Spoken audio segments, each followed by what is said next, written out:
Когда-то в окрестностях города Эгова жил старый драматург. Он часто рассказывал одну и ту же историю о странствующем рыцаре и его борьбе с гигантом. Гигант был ростом с мельницу, а руки у него как лопасти. Рыцарь сражался снова и снова, но гигант не произносил ни слова, только молча размахивал руками, и все удары рыцаря были тщетными. Люди смеялись, называли его безумцем, говорили: «Это же просто мельница!» Но одна девочка, озорная и свободная, увидела в этом нечто большее. Она надела старый шлем и выпросила у драматурга деревянный меч. «Чтобы драться с таким гигантом, — сказала она, — нужно быть по-настоящему благородным». Так и началась ее история, скачущая на тамбльяке. Она мчалась по полям, мечтая победить зло и защищать всех слабых. Так началась легенда о благословленной деве. Она бегала по холмам, кралась к алтарному вину, устраивала хаос даже на священных церемониях.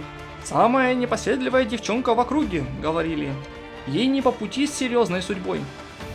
Но именно ее избрало божество? «Почему она?» — спрашивали они. «Потому что она слышит наши беды и приносит радость», — отвечали другие.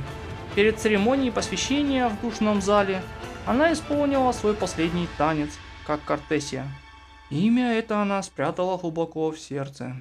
«Прощайте, родные поля! Прощай, свобода! Кто-то должен взять меч, кто-то должен связать себя терновым венцом, кто-то должен нести этот крест!» Она стала Флёр-де-Лис, защитницей Рина Шиты. Она училась, сражалась, слушала, помогала. Но чем выше поднималась, тем яснее видела. Мир не так светел. Дворяне кичились добродетелью, но затыкали уши криком нуждающихся. Она сжимала меч все крепче. Сомнение, разочарование, боль. И, наконец, решимость задать вопрос самому божеству. Этим решением она вошла в башню, одна. Она долго спала. Снились хвала и гимны. Снился бой с морским чудовищем. Сны, где она снова и снова поднимала меч. И вот она очнулась, одна, без имени, без цели. Она бродила, создавала кукол, придумывала истории. И вдруг вспомнила: меч, девочка, гигант. Эта история была ей знакома. Память вернулась через пальцы и ткань. Каждый раз, поднимая меч, она думала не о прошлом, а о том, что нужно сделать здесь и сейчас. Пусть она потеряла все, в этом огромном мире она найдет себя вновь. Даже если окажется, что она не герой, а монстр. Она будет готова. Ресторан в шепчущем убежище.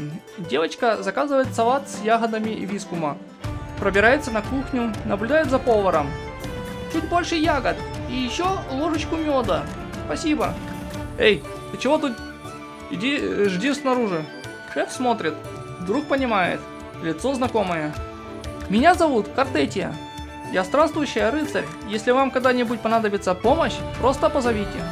Я просто хотела попробовать это блюдо, перед тем, как вновь отправиться в путь. Она берет ложку, пробует. Как же вкусно! Так начинается ее новое путешествие.